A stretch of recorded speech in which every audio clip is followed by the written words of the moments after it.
안녕하세요. 정병훈 성형외과 정병훈 원장입니다. 오늘은 눈 밑 지방 제거 수술에 대해서 말씀드리겠습니다.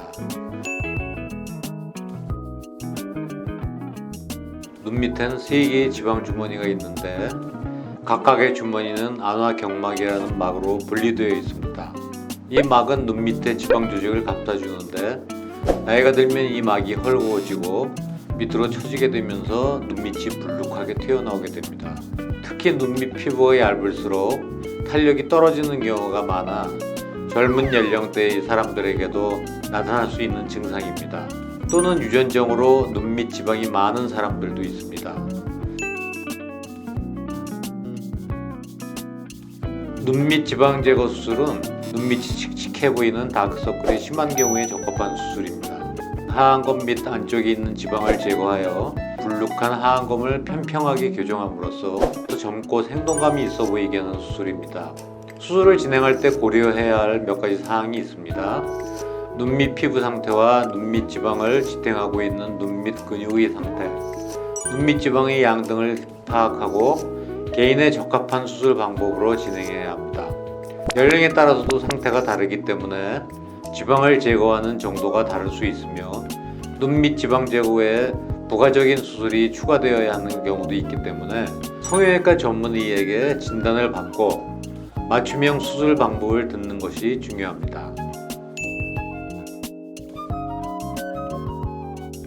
수술 시간은 결막을 통해서 하느냐, 하안 피부 외측 절개를 통해서 하느냐에 따라서 차이가 있습니다.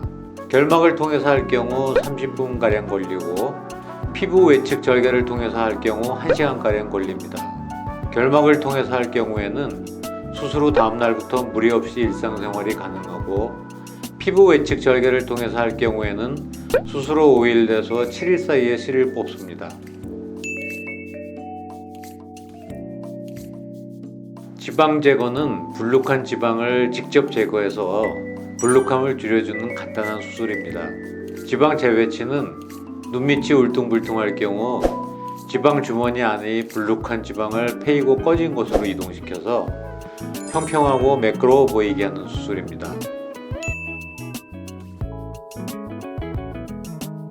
눈밑 지방은 안구가 안화골내에서 중심에 잘 위치할 수 있도록 안구를 받쳐주는 푹신한 침대 역할을 합니다.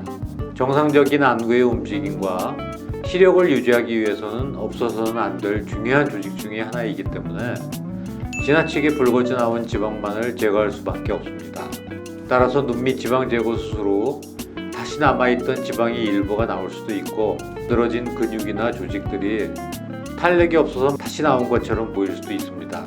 이때는 늘어진 조직을 평평하게 당겨주는 수술로 해결할 수 있습니다. 수술 전에 고려해야 할 가장 큰 부분은 출혈입니다. 출혈을 일으킬 수 있는 아스피린 같은 항응고제는 수술 전 약 일주일 전부터 복용을 중지해야 하며 피를 묽게 하는 홍삼이나 오메가3 같은 건강 보조식품들도 수술 전 일주일 전부터 복용을 중지하시는 것을 권장합니다.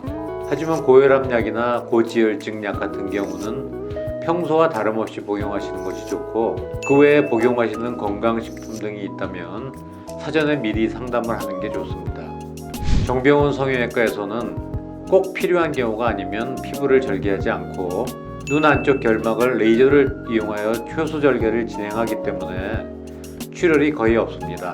따라서 수술 후에도 멍이나 붓기도 최소한이며 일상생활로의 복귀도 빠릅니다. 오늘의 정보가 여러분들에게 많은 도움이 되었으면 좋겠습니다. 이상 정병훈 성형외과 정병훈 원장이었습니다. 감사합니다.